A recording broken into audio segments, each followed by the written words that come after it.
زما عزتمندو سکندر خان لږ لیټ شو زموږ خدا مخکې نه پروګرام سکندر خان وایي چې زه به مانځله ځان در رسوم انشاءالله مونږ به یو ځای کوو خو بهرحال پروګرامونه دومره زیات دي یو ځای بل ځای نو بس هغه ممکنه نه شوه خو بهرحال ستاسو ډېره شکریا ادا کوو چې تاسو انتظار وکړو عزتمندو د ګمبتي خلکو تاسو ما هم پېژنئ زه تاسو پېژنم زموږ یو ورولي ده یو غم خادي ده داود درور ناظم صاحب یو خبره وکړه دا زما ذهن کې وه بلکې زه ډېر وخت نه وه چې دا پیپونه هم سکندر خان دی اچولي دي خو چونکې دغه تېرو الیکشن راغی هر ورځې داسې دغه شوې بیا خلکو اعتراضونه هم کولو خو بهرحال بیا به خدای ته منظوره نه وه دا 500 لکو کورونه او د کروڑ نو کرو دعوې چې کولې بس هغه راغلل پکې د هغوی کارکردګي تاسو ولیده هغه د ټولې علاقې ولیده زما عزتمندو وایي د باز د جالې نه باز بچی پاسي د آفتاب خان نه جالې نه سکندر خان دی کارونه دوی کوي دا نور هسې ګپ شپ دی خدای شته دی چې ګپ شپ دی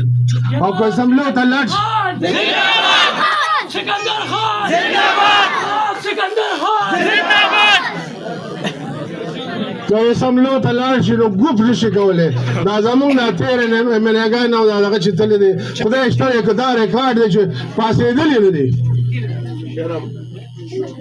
نو موږ له خو پکار دی چې موږ خو داسې یو نماینده ولیږو چې زموږ وکیلي او داسې وکیلي چې هغه تقریر کوي چې هغه اسمبلي لکې